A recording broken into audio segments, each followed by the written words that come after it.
Namaskar, good afternoon. Honorable WTSA Committee, Honorable Indian Government Representation, and their audience. First of all, I would like to thank you to Indian government and ITU who has allowed me to come to this event, and this is very insightful event. I divided my presentation into three sections. The first is how international regulation and standardization in e-waste or circular economy sector influence the national policy. And the secondly is how Indonesia developed circular economy roadmap in e-waste sector. And the last is our industry experience or our company experience to achieve a global efforts to achieve a global standard. Okay, because there is any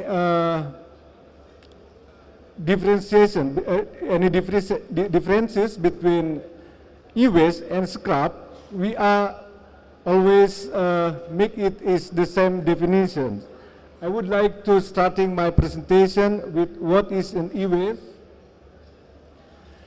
So it is clear, e-waste is different with scrap. Yeah, this is a common misunderstanding among people to make scrap is e-waste. E-waste, it refers to electrical equipment and all its part, which is discarded by its owner without intent to reuse. So from this definition, it is quite clear that e-waste is electronic equipment. In the second definition, to emphasizing what is e-waste, it is waste of electronic equipment, which is the energy sources is from battery supply and electric. So if you sitting on the chair, there is a metal composition, there is not e-waste, this is scrap. Okay, so why we need why ITU or discuss about e-waste or circular economy to the study group. This is the relationship between e-waste and global environment problem or challenge. According to Global E-Waste Monitor, the trend of e-waste increasing year per year, and it is estimated will achieve to 82 in 2030. And why it is become a circular economy kind of or the part of a circular economy, because this e-waste has economic potential value. Yeah, according to Global E-Waste Monitor, from this 82 million tons, it equal, the worth is equal to 62 billion US dollars. So from this condition, this e-waste, this is, has become a more economic value than another waste, because if we are talking about food waste, textile waste, or medical waste, e-waste is more quite big potential economic. So only just 1% of rare earth element demand is met by e-waste recycling. Further, I will explain. And this volume of e-waste, if we fill to the truck, it equal with 1.55 truck with a capacity 40 million ton. So from this situation, we should also consider about the UNEP, what it means, statement that we are facing three planet crises today. This is biodiversity, climate change, and pollution. So this e-waste and global environment challenge is equal to what UNEP said in pollution and this is also threatening to biodiversity or loss of biodiversity, and also emission. And next, why we should change our standpoint or our economic model from linear to circular economy. In the short definition, linear economy is waste, the product of the material product don't intend to reuse. So it is thrown or dumping on the land, and it is make a pollution and loss of the economic potential. And while in circular economy, we consider to be a net zero waste, the conception. So material from the product, again, recycling to become a new material. So what is ITU mandate? Why ITU under SG5 talking about circular economy and climate change or environment? So according to my knowledge, there is ITU has set a target since 2014 from Busan conference in Korea, and then Dubai. They set Connect 2030 agenda. This is this agenda as a mandate for ITU member how to achieve or to commit to fulfill this target. According to the Agenda 2030, there are actually 3 points or 3 targets that should fulfill or achieved by this member. The first is 50%. In 50% of ITU members in 2030 has a national has e-waste legislation in the national level. The secondly, recycling rate, is there is a reduction of e-waste 30 to 40% in 2030, and the last is greenhouse gas emission abatement. This position or this target 2030, it is strengthening by the Council Working Group.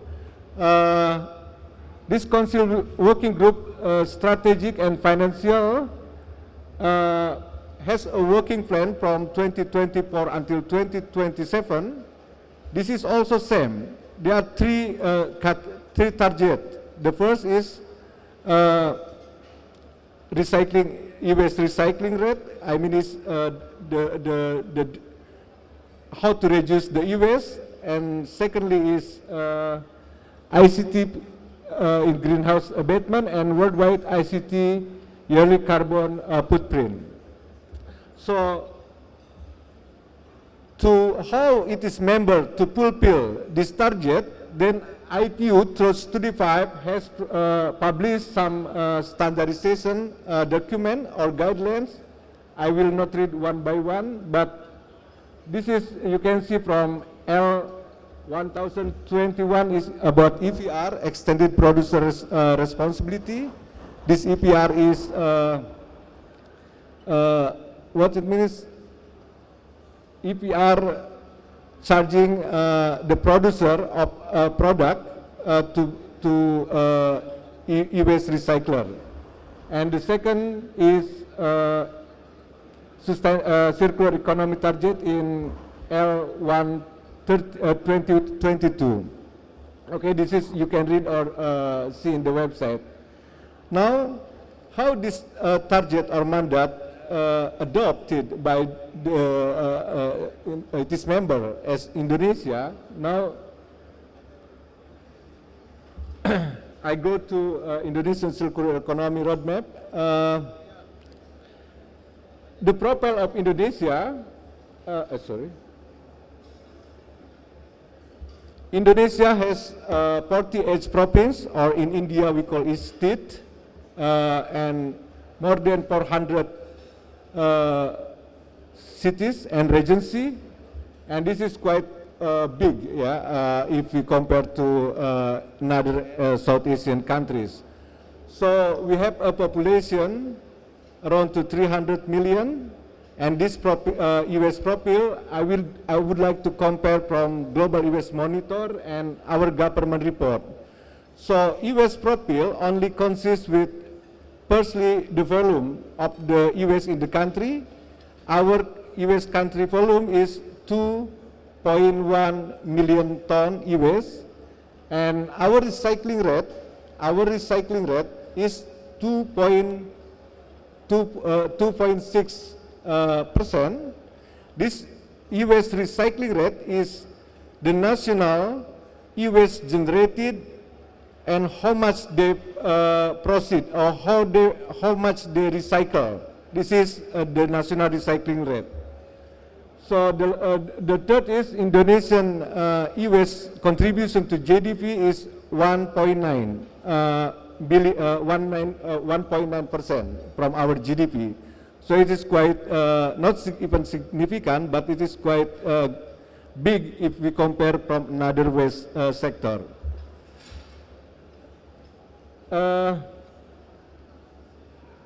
So Indonesian has with another countries why e-waste become a problem to Indonesia, to the environment, even to the society. The first is the absence of EPR. That is, I said before that the recycling rate, Indonesian recycling rate is quite lower, yeah, 2.6, then global average 14%. So this is because the absence of EPR. It is also impact to what it means the recycling rate. Secondly, of course, in infrastructure, the lack of electronic waste facilitation, and the most important thing is there is still overlap policy between one minister with another minister. So this is quite confused for our company. This is waste is paid or we are paid, because in some other countries, for example in Singapore, as a recycler company we are paid, but in Indonesia we are buy. Yeah. So that is why this is still a big problem for our country. So this is, you can see, the roadmap is from 2025 until 2045, but the first is strengthening circular economy transition, implementation and enhancing the circular economy infrastructure, and the last is sustainable economy, a sustainable business model in circular economy.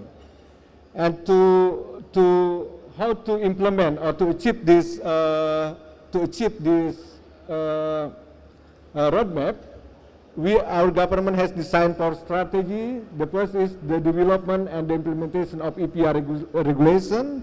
Second is circular economy infrastructure and development, and eco design. This is eco design is eco label for the product of material from the recycling process or the recycling company. And the third is to adopt the ecosystem from electrical battery vehicles.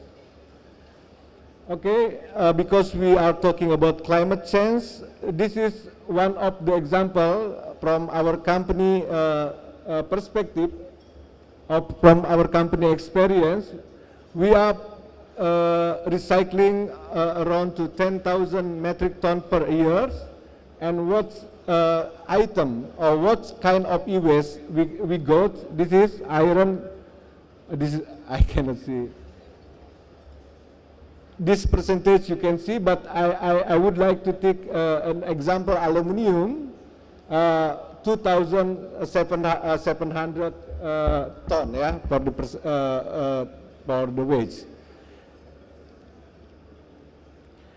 And this, to calculate the emission from this 10,000 e-waste that we are collecting, we use around to 383 gasoline or petrol. So the emission we produce from the how to process this e-waste is around to 383. This aluminum, according to the UNFCCC standard, they use their emission standard for aluminum is H.40. So this is the differences. Sorry. If we take aluminum as virgin material from the nature, the emission according to UNFCCC is H.040. But if you are recycling aluminum per 1 ton from e-waste recycling, the emission is 0.0036. Yeah. So what I would like to say, the emissions from mining industry or from mining industry, it is more bigger than if we got aluminum from recycling. So it is very important for zero emission, net zero emission achievement. Okay, I think this is our contribution from recycling rate, national recycling rate, and emission to become net zero emission. Okay, thank you very much.